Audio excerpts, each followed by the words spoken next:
Hello again, and welcome back, everybody, to another edition of the Rural Report. I am your Rural 2IC, and we normally on Sundays do the viewer subscriber intel. And while I did get a couple of you send me one thing here and there, I'm going to guess what probably everybody wants me to talk about. And I, I'm hesitating. I really don't think there's been enough time, but obviously, the event that happened yesterday night, on Saturday night, on July 13th, there was a presidential candidate that was making a rally speech, and shortly into it, shots were fired, and there was one person in the crowd that did suffer loss of life. At least as of right now, the official narrative is that there is two others that are injured, as well as Trump was injured. It's been interesting. The second that I saw this happen, I instantly went to both of my social medias, said, "Hey, this is what's going on. There's been shots fired. Let's relax for a minute and let things unfold before we jump into it and start, you know, throwing out speculations."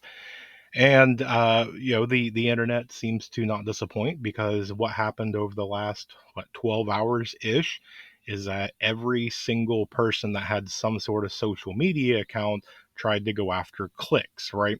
So I saw everything from this side did it, specifically naming names. We're going to say it's this one or some three-letter agency.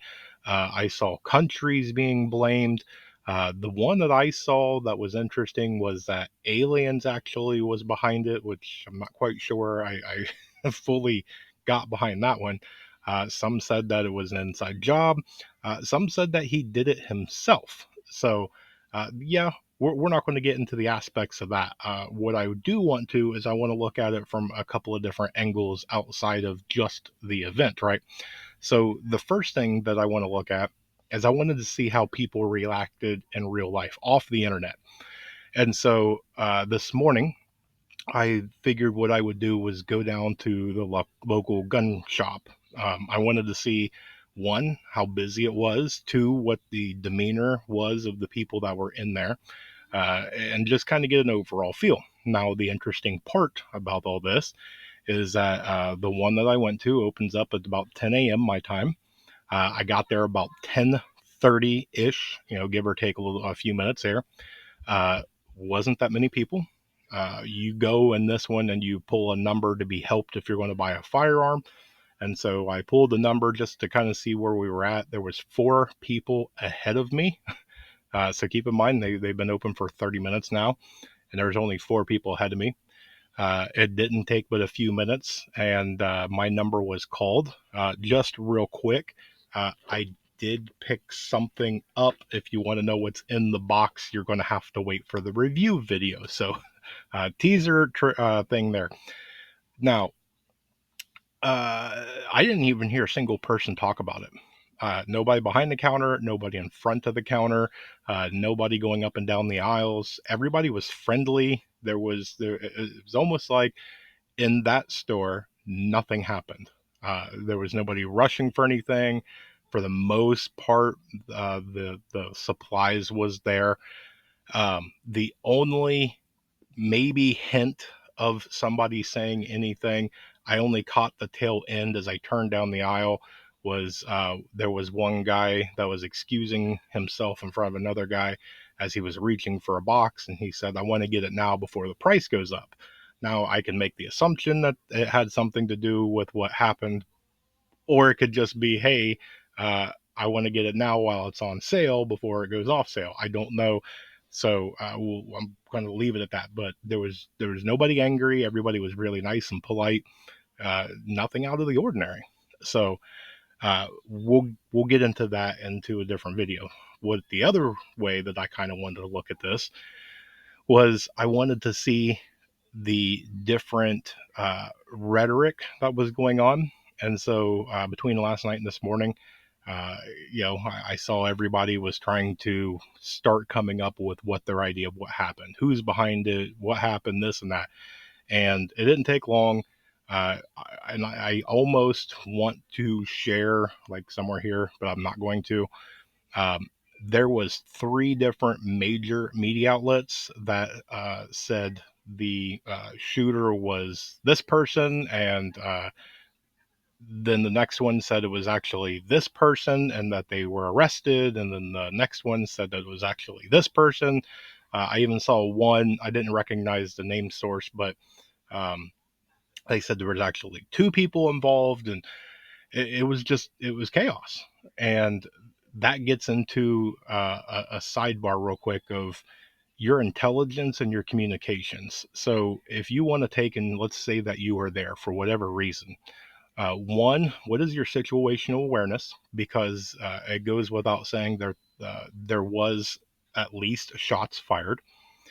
You know, would you go to something like that and expect it? The same thing. Would you go to Walmart and not have any situation awareness? Would you be in a parking lot, a park, anything along those lines? It goes to show that it doesn't matter where you are, somebody can bring in some sort of firearm or something else, and anything can happen at any moment. Now, that's not a thing to live in fear. That's not a thing to panic about. It's a thing to remind you that you need to have your head on a swivel at all times. You don't need to be on the absolute highest guard. I think that there's different levels of where you are and what's going on.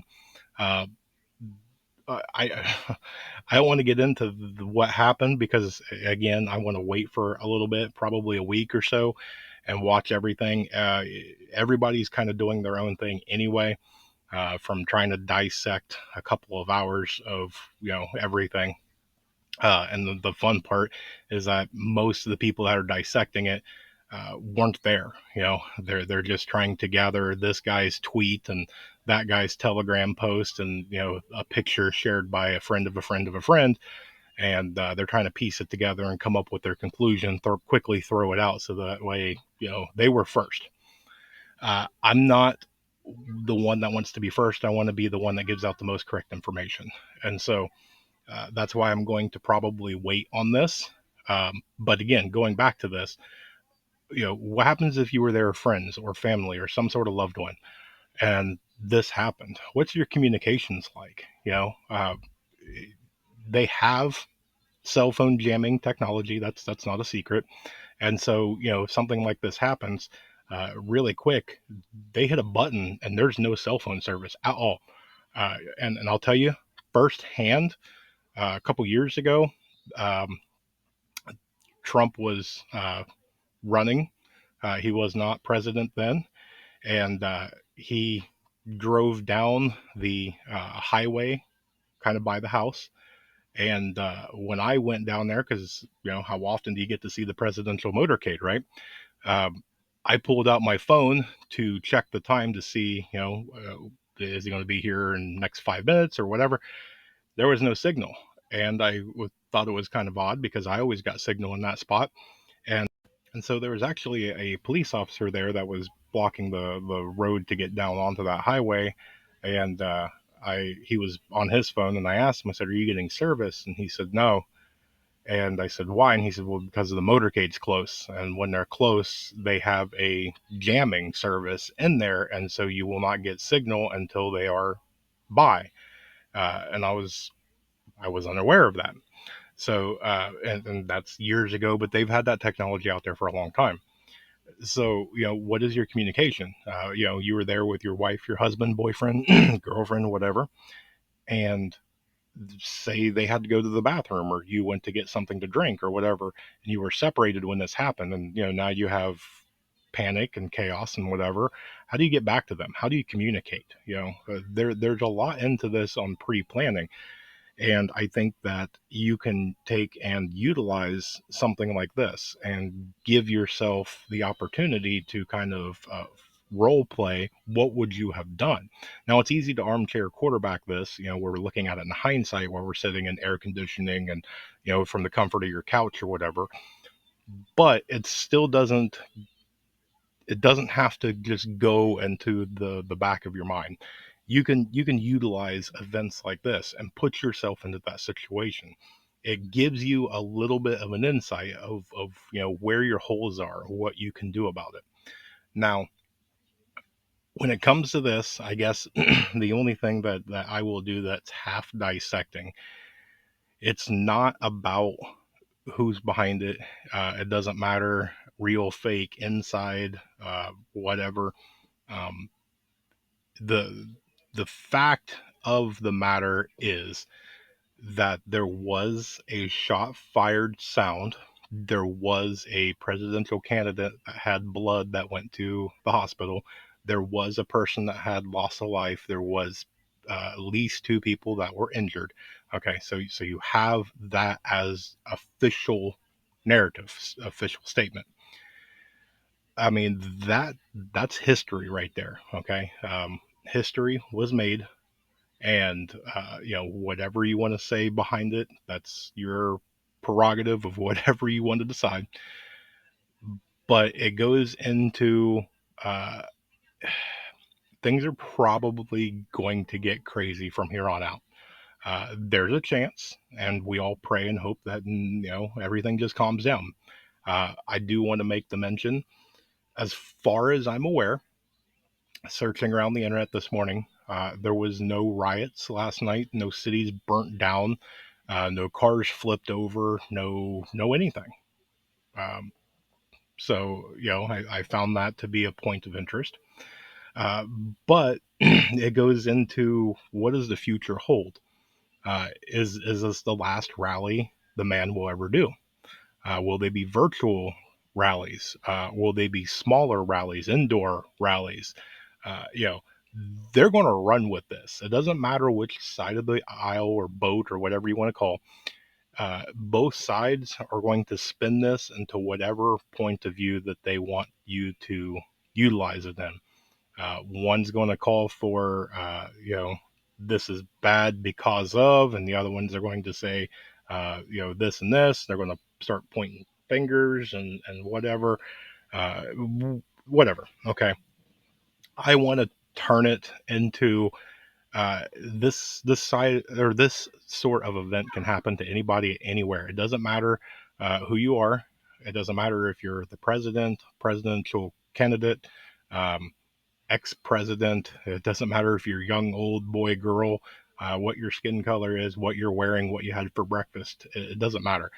This event can happen to anybody, and so uh, it's one of the ones that you should be as ready for it as you possibly can. It's not a thing to where you need to live in the highest stress level possible.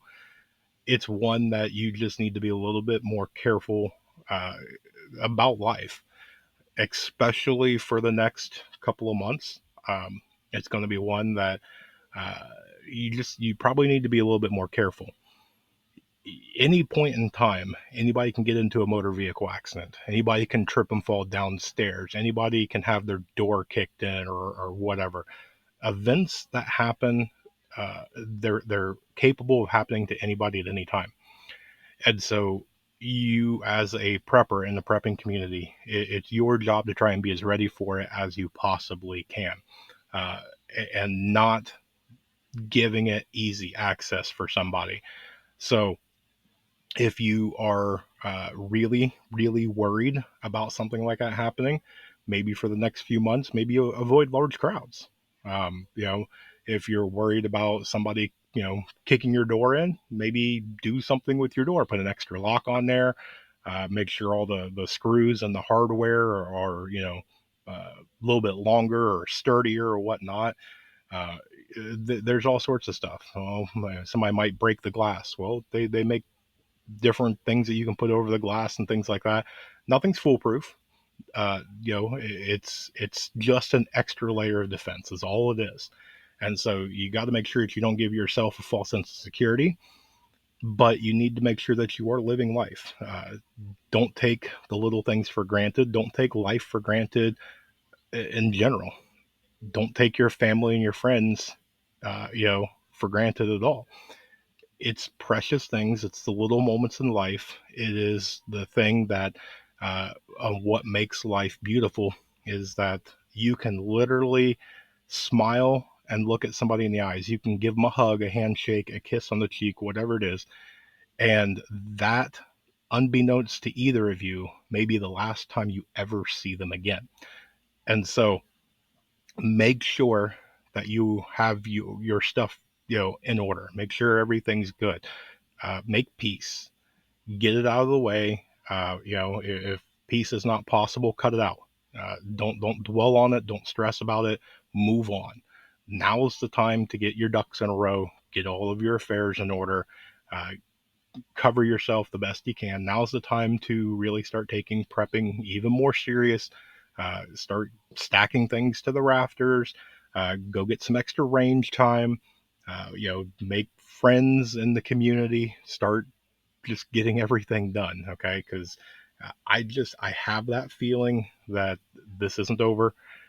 There's a few more months until the November thing, and so and then that's not even that I think we're kind of in the precursor. I think if we're going to put this into the terms of maybe a movie, this is kind of the opening thing where we're not even to the climax of it. Okay, so we'll see. Maybe I'm wrong. I hope I'm wrong. Hopefully everything just smooth sailing from here on out. If not, I'm going to be prepared for it. So that's what I've got for you. Sorry it's a little long. Sorry about the rambling, but I just wanted to get on here and share that. So stay tuned because there's definitely more information to come. I hope you guys have a great day and a blessed day. And I want to remind you to remember, remain united because we're all prepping in this together.